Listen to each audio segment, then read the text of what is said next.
दंतेवाड़ा जिले में आज नगर पालिका सीएमओ पवन मेरिया ने पालिका टीम बनाकर अचानक शहर की दुकानों में प्लास्टिक बैग की कार्रवाई की है, जिसमें आनन फानन में पालिका की इस कार्रवाई से दुकानदार सचेत नहीं हो पाए और कई दुकानों में प्रतिबंधित प्लास्टिक मिली है।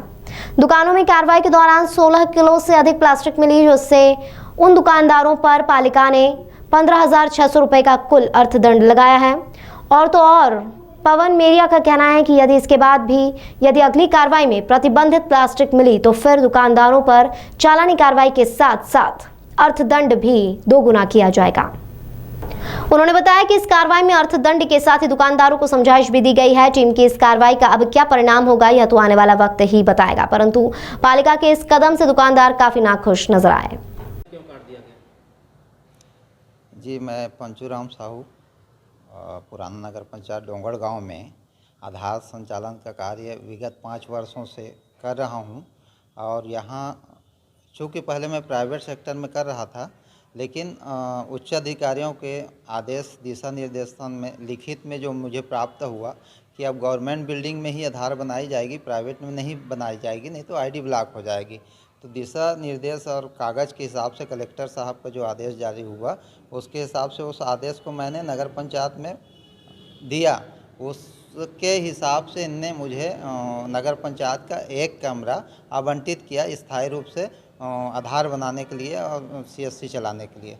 अब चूँकि ये चल रहा था कंटिन्यू, और आज के डेट में eKYC लोगों को कराना ज़रूरी है PDS में। उसके लिए छोटे बच्चों का 5 साल और 15 साल के बच्चों का अनिवार्य रूप से मैंडेटरी बायोमेट्रिक करना है, जिसके लिए अभी बहुतायत संख्या में भीड़ लगी हुई है। रोज़ 200, 400, 500 की संख्या में, हज़ारों की संख्या में लोग आते हैं, दूर दराज से आते हैं, छोटे बच्चे लेके आते हैं। इस वक्त नगर पंचायत द्वारा मुझे लगातार 2-3 नोटिस जारी की गई, जिसमें पहला नोटिस में उनने कहा कि आप 3 दिन के भीतर इसको खाली करना है नगर पंचायत को, और अन्यथा की स्थिति में कार्रवाई की जाएगी। तो आपको खाली क्यों कराना चाहते हैं? क्या उनको कलेक्टर का आदेश हुआ है? अभी ये तो नहीं मालूम, लेकिन दूसरा नोटिस में उनने जिक्र किया है कि मेरे ऊपर 1,41,000 का किराया वसूलना चाह रहे हैं। और मैंने पूछा कि ये किराया क्यों वसूलना चाहते? ये नगर पंचायत, जो पुराना नगर पंचायत आवंटित हुआ था, तो क्या उस पत्र में शुल्क का उल्लेख हुआ था? महोदय जी, मैं बता दूं कि कलेक्टर सर द्वारा जो जारी पत्र है उसमें कहीं पर भी कोई नियम शर्तें नहीं है कि हमको किराया देना है या बिजली बिल पटाना है। उसके अगेंस्ट में जो लेटर नगर पंचायत से मुझे मिला है, एक तो 2018 में मिला है तत्कालिक सीएमओ द्वारा, उसमें भी कहीं भी कोई माने किराया और न ही बिजली का जिक्र है, न ही इनने मेरे से कोई किराया नामा करवाया है। आपके अलावा भी राजनांदगांव जिले के कई जो जनपद पंचायत है वहाँ पे CSC सेंटर संचालित है, क्या उनसे भी ऐसा किराया वसूला जाता है?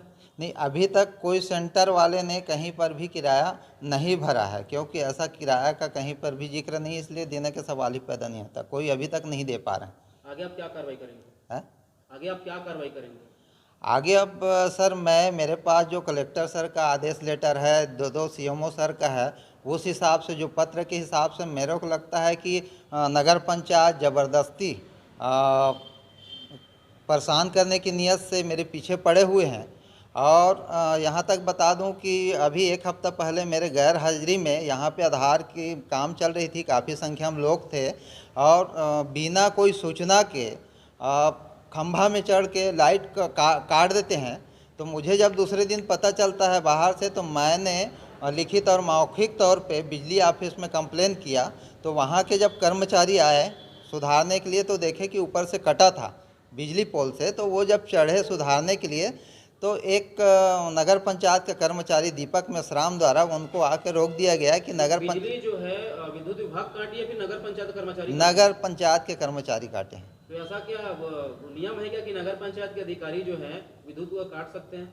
अब ये तो मेरी जानकारी में नहीं, इसके बारे में नहीं बता पाऊंगा, उतना ज्ञान नहीं है कि क्या है कैसा है कानून कायदा जी। लेकिन इतना बता सकता हूं कि उनने आके रोका कि नगर पंचायत द्वारा अवरुद्ध किया गया है, काटा गया है, आप लोग इसको नहीं जोड़ेंगे।